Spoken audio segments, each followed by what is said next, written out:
Welcome everyone to the NoDQ.com live recap of Monday Night Raw for January 12th, 2025.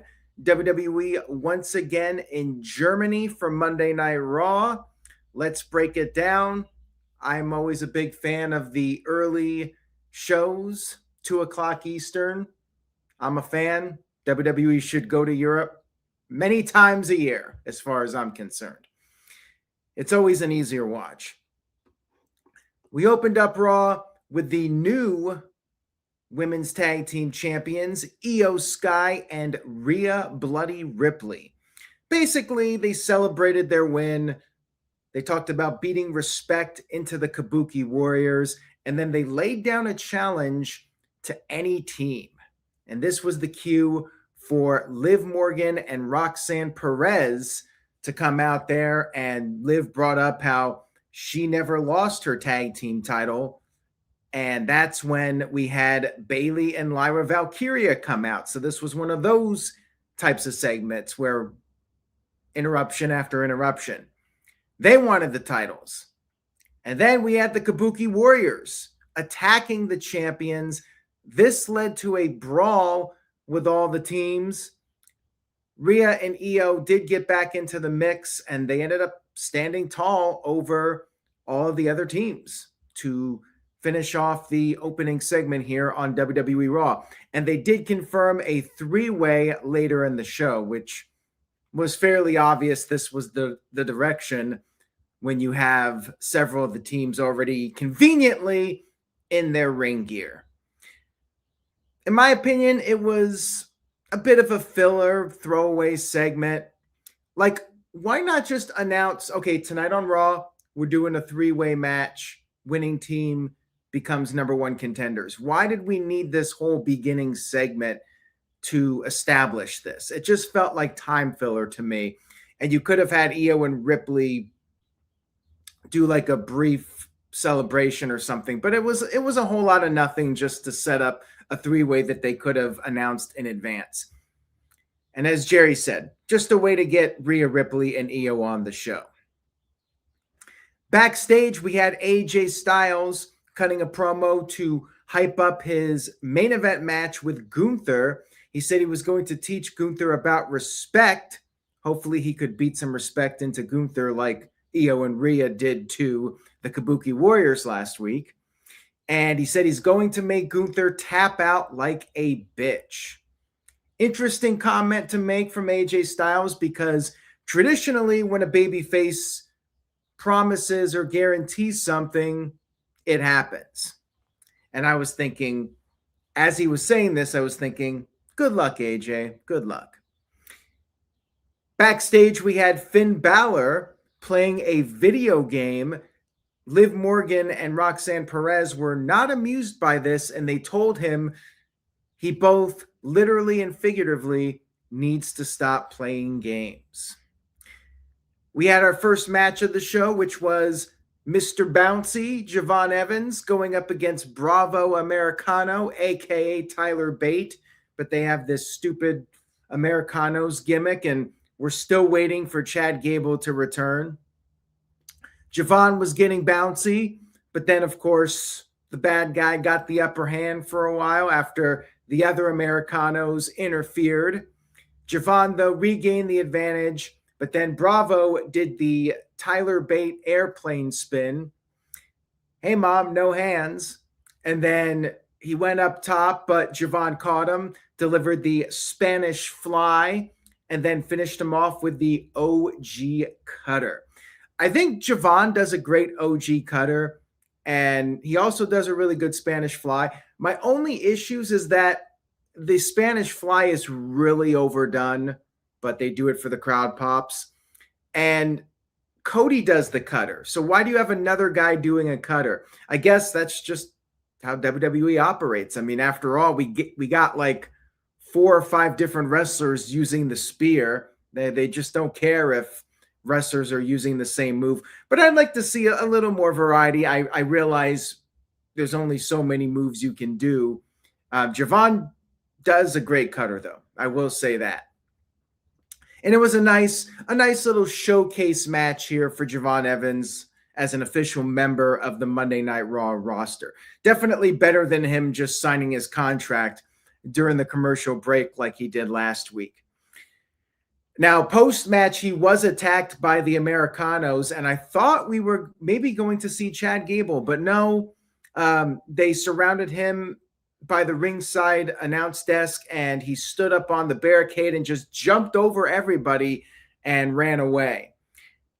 I get it, 3-on-1, but still, I'm not the biggest fan of the baby faces running away, even though they're outnumbered in a fight. Like, it's smart, but also you should stay and fight. That's what the top guys do. They don't back down from a fight, regardless of the numbers game. Anyways, my preference here would have been for Chad Gable to return, but maybe they're saving that for the Royal Rumble or when WWE gets back to the US. Backstage, we had Adam Pearce making it clear to Paul Heyman that he is not in the mood to deal with Bron Breakker. So if Bron Breakker has any bad intentions, Paul Heyman better take care of it. And Heyman said he would. CM Punk, our world heavyweight champion, came to the ring. He said anything can happen on the road to WrestleMania. Just ask Cody Rhodes. Cody lost the WWE title to Drew McIntyre. He made it clear that the vision is in the rear view mirror now, and he's moving on to the Royal Rumble. And that's when Finn Balor came out. So a little bit of a curveball, because part of me is thinking every time a guy says he's done with somebody, they're in the rear view mirror or whatever, the feud always continues. But we actually had a little change of pace here. Finn Balor came out. He said he's not waiting for the Royal Rumble. He mentioned that a few months ago, CM Punk specifically brought up Finn Balor as a potential opponent for the world title. And Punk questioned the ambition of Balor and wanted to know if it would be Punk versus Balor or would it be Punk versus Balor in Judgment Day. But nonetheless, Punk said he was a man of his word and accepted the match. However, Balor said it wasn't going to be there. He was going to do things in his neck of the woods, so to speak, in Belfast, Northern Ireland. Not Ireland, but Northern Ireland. Ireland is its own country, and then Northern Ireland is part of the UK, if I'm understanding it properly. So that was set up for next week.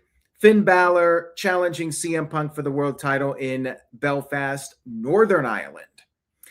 It was a good segment. I like that Balor's getting the match. It should be a fun vibe in Northern Ireland. We had our next segment, which was the Triple Threat Women's Tag Team Championship. Or not, number one contendership match. Triple Threat Women's Tag match. So it was the Kabuki Warriors, Asuka and Kairi Sane, against Bayley and Lyra Valkyria versus Liv Morgan and Roxanne Perez. Solid match here. Good match with these teams. Evenly matched. And they did the Tower of Doom spot where everybody was in the corner and it always gets the big pop. And of course, the crowd chants, "This is awesome." It's so easy. And things broke down for a bit. They were on the outside. Kairi did an insane elbow off the top onto everybody. Then they were back in the ring, breaking up pinfalls. And then eventually, Liv Morgan came in and delivered the Oblivion to Kairi Sane and got the win. And it was confirmed that the tag title match will be taking place at Saturday night's main event, coming up a week from Saturday in Montreal, Canada. No more I was just about to say North American, but that's not true. No more US shows until after the Royal Rumble. WWE is finishing up this European tour, and then they're doing the shows in Montreal, and then they have one coming up in Toronto as well. Then they go to Riyadh for the Royal Rumble.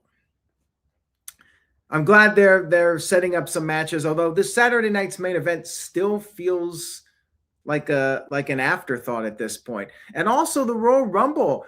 By this time, they really start hyping up the Rumble. We don't know anybody who's in the Rumble. Maybe they're doing this by design. Maybe they want it to be a complete surprise who's going to be in the Rumble. But usually we have people declaring and they're building up the Rumble. And there's really been very little other than a few references. CM Punk referenced it, but beyond that, not much. And the Rumble's coming up pretty soon. We're already getting close to the halfway point of the month. Maybe they're just going to have everybody enter as surprises. Who knows? But they got a couple weeks left to set it up. It does feel like they're building it up later than usual. Like even during the fast-paced Vince Russo era, like the 99 Rumble, like they were setting things up for that. They made Austin number one. They announced that in December. I remember it was December when they were setting up the Royal Rumble with Austin having to be the number one guy in the Rumble. And granted, that Rumble, well, what date was that? I'm not sure, but it was probably towards the end of January. They had a good 4 or 5 weeks of solid buildup. And that was when Vince Russo was doing the Crash TV and booking things at a very fast pace. We had a Becky Lynch video package, and she was talking about injustices, which includes Moody Maxine getting a rematch. And that match will take place next week in Belfast. So we're getting another Becky Lynch versus Maxine Dupree match. And I have to say, I have little to no interest in this one. Like, I'm over the feud. The title went back to Becky, and the last match was pretty disappointing. I have no desire to see them wrestle yet again, unless they're bringing back Natty and she shows up next week. Otherwise, why are we doing this again? It just feels like time filler. But they can redeem it. Maybe we get Natalya coming back. Otherwise, I do not care about seeing them wrestle yet again. It's literally like the 6th or 7th match they've had over the past 6 months on television. Maxine did cut a backstage promo saying that she proved to everybody that she belongs, and she brought up how Becky cheated, and she told Tozawa and Otis to have the similar drive as her and go for the gold, go make a scene and make a point. And she also vowed to break Becky's ankle, which, going back to earlier, when the babyface makes a bold claim, usually it happens, but I would really be surprised if this one happens. Then we had Michael Cole speaking to Raquel, and she said she's not going to stop till she gets Stephanie Vaquer one-on-one for the women's title. And then Stephanie showed up despite being attacked. I thought they were going to write her off for a couple weeks. She just comes out there, and you had the officials out there. She starts talking into the camera, turning her back to Raquel, which is a stupid babyface move. And she said that nothing will stop her. The injury's not going to stop her. Basically the same thing she said last week. And, well, Raquel jumped her from behind and used the championship to hit the injured ankle or leg. And that was the segment. I really don't understand the point of it. They should have just kept Stephanie off TV for a couple weeks. This segment actually made her look like a dumbass. So I thought this was a counterproductive segment. I didn't like it. I thought it was pointless. We had Otis and Tozawa approaching Jey Uso, and Jey wasn't taking them too seriously, but then Otis said they are in fact serious. They want the title match. So Jey said that he'll get back to them once he speaks to Jimmy, who was not there. And this feels like a filler match. Otis and Tozawa going for the tag team titles. Yeah, I mean, this is not the best they got. Let's face it. It's just killing time. Next up, we had Big Bronson Reed and Austin Theory of the Vision going up against Penta and Dragon Lee.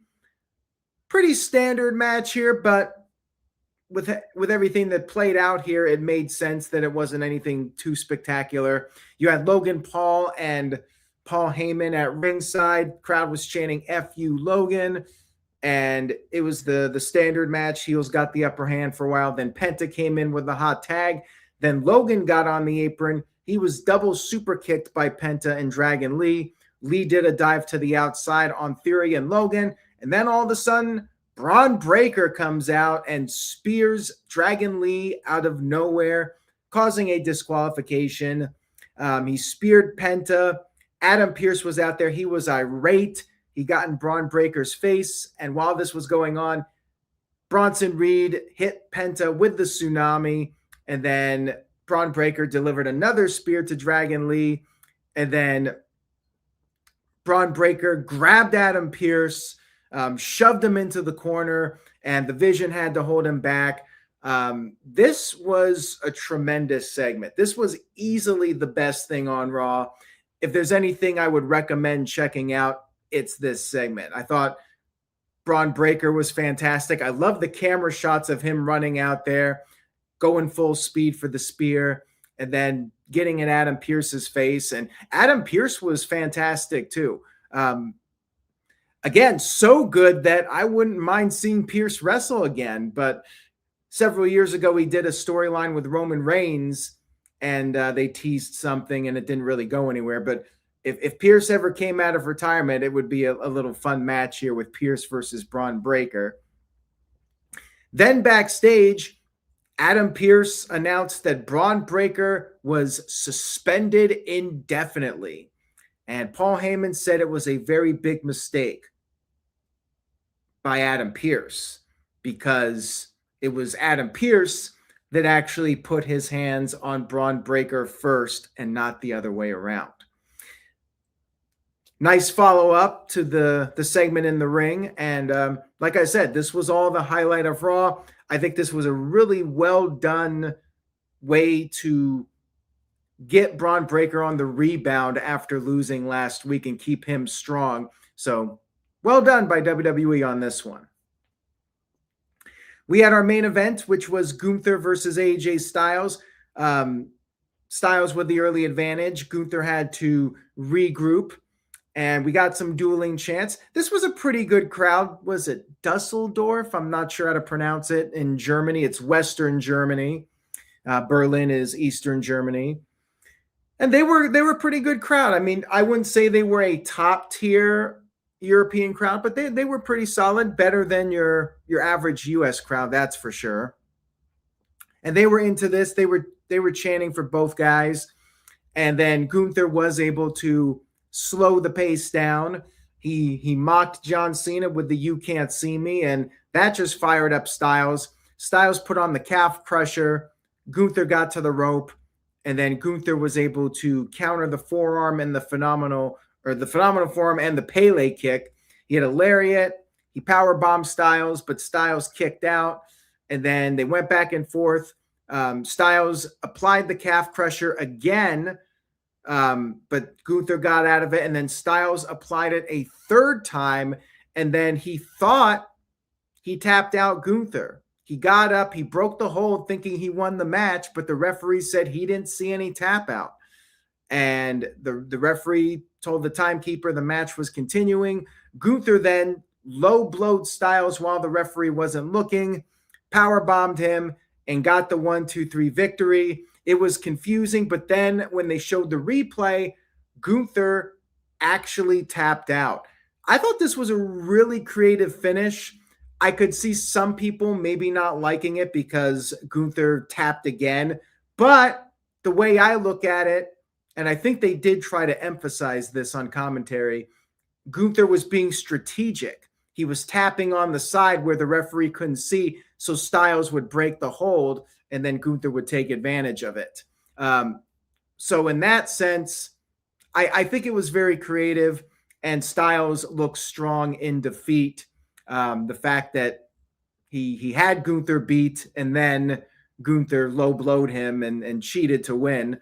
They really did protect AJ in this one, and it was a strong match to end the show. I definitely recommend checking it out. I enjoyed the main event.